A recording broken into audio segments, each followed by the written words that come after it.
Hello, welcome. We Hi. are here today on Facebook Live, and today we're talking about work. And work is an interesting subject, and I think we want to talk about work because work is related to success. Okay.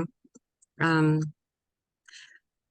I have literally been in the field, telling my age, but I've been in the field of work almost 30 years, right? One of the things that I think I have learned the most about work, that has been fulfilling for me is that I have to do work that involves people and I have to do work that involves families and individual and personal growth. I have learned that over time and I love working with those two groups. I also like working around sorrow, grief. I know those are very tumultuous, debatable topics sometimes for people. But I get a lot of joy out of helping people figure things out. And if you can pull yourself up out of grief and you can, learn how to live life a little better on your own terms by managing and coping well, then I think that does it for me. Yeah, absolutely. I say, if you can do the kind of work that you do, Jen, you do just about anything. I'm a That hospice social so worker, by as the a way. hospital social worker, and that's huge, man. I just want to welcome everybody again. I'm Tim, and this is Jen, and we're going to talk today about how to do work that how to do work that you love as Hmm. opposed to just kind of having a job that you hate. Hmm. We just got through talking about that online on the Yeah. radio, and as a matter of fact, so what we'd like to do is kind of welcome some of the people who are listening to us on the radio show. Um, and so they're all over the world, interestingly enough. So now I'm not going to get some of these names correct, so bear with me. But Nizhny Novgorod of the Russian Federation. So the people in Russia, welcome. We're Hey, glad. Russia. Appreciate you listening to us. Varna, Bulgaria is another place that people are listening to us from. Really cool stuff. Bulgaria. Serbia, the Serbian people are listening. There is Maratia, Italy, which is cool. Rome, Italy, and then Pergia, Italy. Several places in Italy, it seems. So there's also Luxembourg, Germany.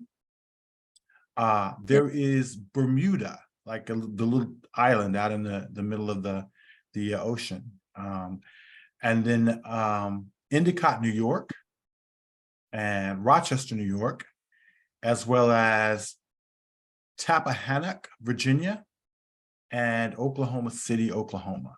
Oh, Welcome. Annie. We're glad you guys are tuning in, and please keep doing so.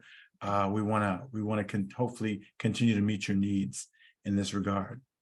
Yeah. So yeah. So let's go ahead and kind of dive in to our topic today. Um, yeah. So how to do work you love instead of a job that you hate? It's a really interesting topic because I think there's so many people who are doing jobs that they absolutely hate. They get up in the morning and Monday morning is like, oh my God, I got to go back to that place again. You know, so I think it's important to really we spend so much of our time at work doing Mhm. doing work, right? I Doing mean, work. if you work 8 hours a day, a full-time job, 40 hours a week, oh my goodness, Mhm. that's a lot of your life for the next 20 or 30 years. That's a lot. So to spend it doing stuff you really don't like, you're not really don't really care for, that's huge. And it can depress anybody. What do you think, Jen? Yeah. I think that's true. I think that spending time in a job is very important that you one get an education and do what you need to do to have that kind of support in you because it's something that's lifelong to me. I think. Mm, I was just doing a little bit of research about what drew me to the work hmm. that I do. And I Okay. don't know, maybe we both can answer that, Tim. I think yours has evolved over time. I've been in social work for quite some time, almost 30 years, but I love social work because it has a variety of things that I can do. And I think that um, being able to motivate people and assist them with personal growth and help them to achieve things, to set goals and problem solve, that's right down my alley. Okay. And so I think that's the kind of stuff that drew me initially to the type of work that I do. Yeah, that's awesome. That's awesome. It, well, of course, we're in essentially the same profession. Your title is social worker. My title is counselor. Um, but I've done a number of different things, but it always comes sort of back to people and connecting with them and encouraging them, empowering them, loving on them sometimes. Just being around people. But this is really this whole concept around work. Can we kind of delve in? Okay. So what we talk about, the research tells us that Monday mornings is actually the vast majority of heart attacks occur Mm, on Monday morning because of the stress of people going to work. Like heart yes. attacks, there are 20% more heart attacks on Monday mornings than at any other time during the week. Wow. And that's crazy. So we want to talk about how do you go about, finding work that's important to you.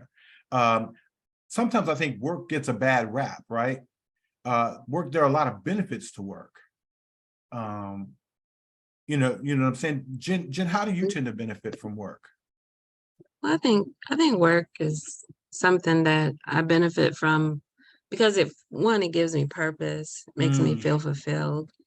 It also helps me, I think, to understand some of my own worth, and value.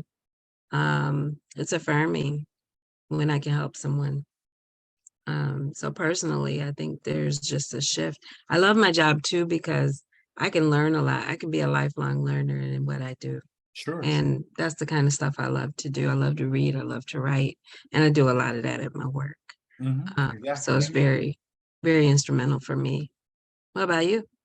Well, uh, a lot of the same thing, but here's what's interesting to me is that as adults, a lot of the time we find our friendships and lifelong connections through work, right? When you're a child, you kind of go to school and you get to meet people and people in your classes and things of that nature, and you build relationships that way.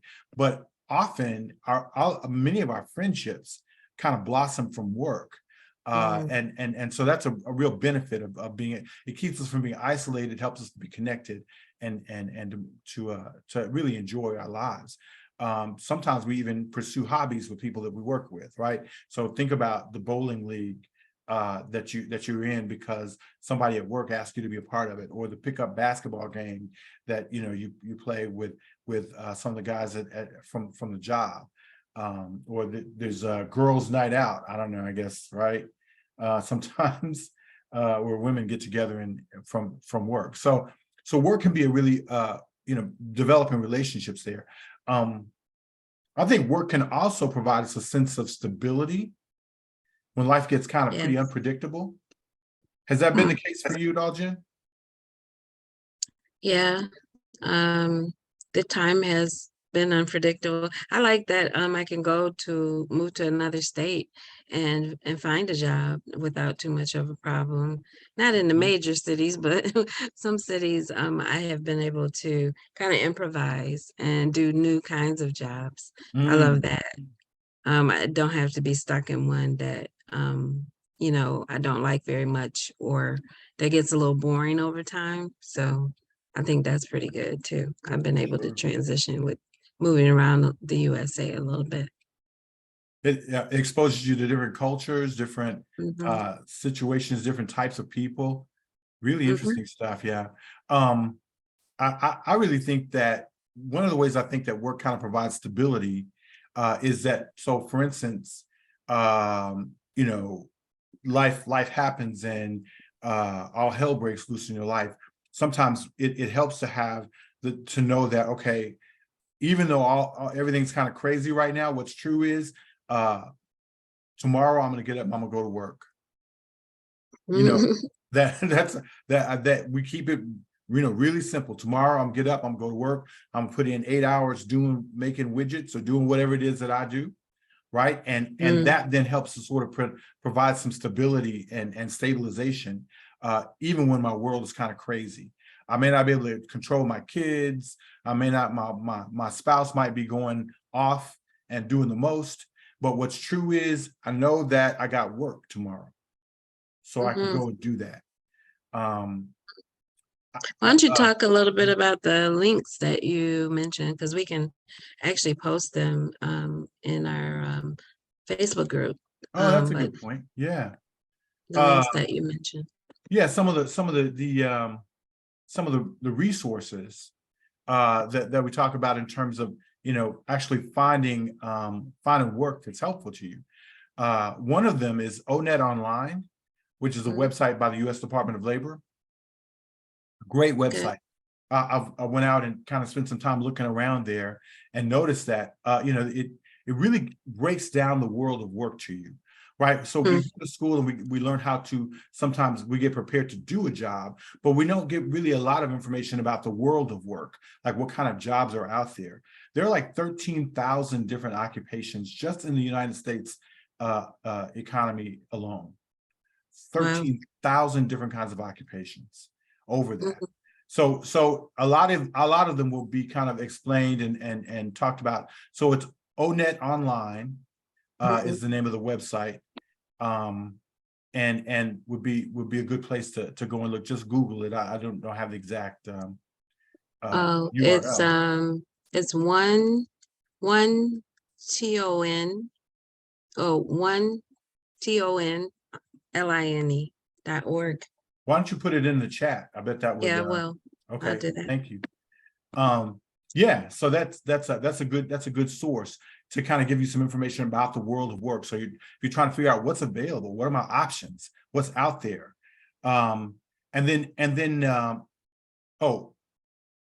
before I move on to the next one, I want to tell you about this piece about ONET Online.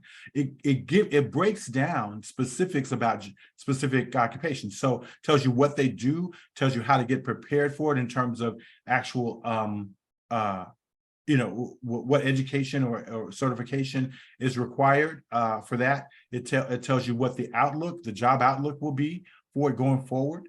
Whether or not they're going to be more, it's expected to grow in terms of the number of jobs that will become available or decline. Tells you how much you get paid basically to do that job, depending on where you are in the country. So interesting stuff. And so that's ONET Online. The next one is mynextmove.org. mynextmove.org. And it's sounds exactly how it's spelled. It's spelled exactly how it sounds.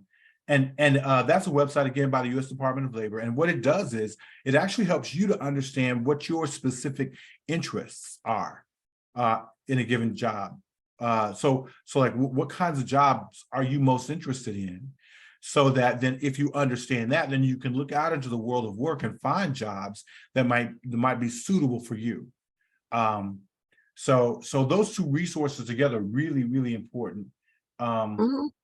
Yeah. So and I just posted a few of those. Did you got the mynextmove.org, and then of course also YouTube. YouTube is a great place to kind of learn about the world of work. It's a great space, because you can just kind of go on and search for specific types of jobs. And I guarantee there will be somebody talking about that job, how you do it, how you get into it, how much money you can make, all those kinds of things. Yeah. So I think that's a real key piece. The other and thing they have tips on resumes and just different careers, the difference between certain kind of careers, a career versus a job. Mm. skill sets that you might need. They have they have podcasts even on work. There's some really good podcasts on work, so I'll try to post them in our group too. There's some very popular ones that are out. I can't think of them from the top of my head, but I will make sure I put them in. What your entry level might be for a certain particular job, and things like that. So LinkedIn is also a very good one. I know. No, I think you mentioned social media. Did you Yeah, mention social social media? media. Yeah. Yeah, LinkedIn. Really good place. LinkedIn, if you're not familiar, it's kind of Facebook for professionals. Mm-hmm, mm-hmm. Yeah. A lot of time personality tests will tell you even a little bit about what kind of job you might fare well in it. So Mhm. sometimes it's knowing a little bit about yourself and type of awareness that you have about yourself. Sure. And so you Exactly. can find stuff like that on YouTube. Yeah. So the point is that there's no need to stay in a job that you hate and that's really bad for you financially, bad for you emotionally, bad for you mentally, bad for you spiritually. Uh, that's not necessary. These days, there are ways that you can transition. Now, here's what's true. It's important that you have a plan, right? People don't plan to fail, they just fail to plan. So you need to put together a transition plan to your new job. So Mhm, some of the things you need to think about as you plan. So you want to think about what kind of education is needed for the new job. Do I have enough of that? And do I need to get a little bit more so that in that regard, what kind of experience is needed? yeah. Do I need to figure out a way to get a little bit of experience, maybe by volunteering or working another job part-time, whatever, but in order to get some experience, what kind of certifications or credentialing will be needed? Those things are critical as well and important to know. That should be in your plan. Plan ways to develop a professional network in that field. You're going to need that to land a job. What we say is that people don't hire necessarily the most qualified candidate. They hire people who they know, like, and trust. Mhm, Right? A resume or your degree, none of that gets you a job. It keeps you from not getting a job. mhm, Right? yeah. And so there've been many times when I haven't necessarily been the most qualified candidate, but because I was able to build relationship well in my interview and with other people who recommended me for the job, I was actually given the job. Mhm. And so interest interviews are always good. Yeah. Um, I was sitting at a table with a bunch of women at a conference last week, and one of the things one of the women kind of mentioned, well, having a hard time finding work in the area that I do. And so Mhm. we began to talk about a job that she saw that was listed at the conference, but she's like, it's way over my head and pay grade and Oh. all that kind of thing. And so a couple women at the table began to encourage her and say, um, you never know. Sometimes it's going through the back door instead of the Mm. front door. And so it might mean that you ask for an interest interview to find out what you need to do to get up to that pay grade. What are some of the things that they're looking for, and just different things that you could find out about that job to find out how you might be qualified for it one day. And a lot of Absolutely. times it's who you know in the field as well. Sometimes Uh, you can ask people, do you know someone? That's kind of like networking and putting yourself out Definitely. there Yeah. in that particular field. It's not what you know, often it's who It's you who you know. know sometimes. Mm. Hmm. And what they think about you. Hmm. One of the other things that might be important also to consider these days, in this day and age, when searching for jobs, is like, how are you coming across online? Like your social media, your LinkedIn page, your all of that. Because what's interesting is now employers go out and look. They go out and they check you out online to determine whether or not you're somebody we should bring in for an interview. Hmm. Um, Sure and do. if you are, let's say, being less than professional, out in virtual space, Mm. the assumption is you're likely to not quite be as professional in real life. Mhm. And they can check you out virtually before they even bring you in. So be careful with what you put out, because you have a personal brand, right? That's important to protect and to Yes. grow and to develop.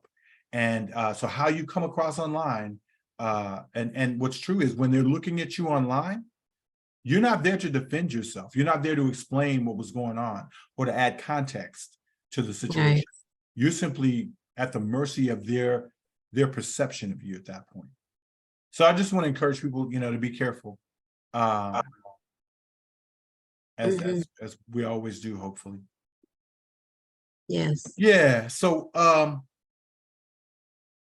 just wanted to, I think we probably talked quite a bit about this, and want to provide people with some resources. Jen, is there anything more you really wanted to share at this point?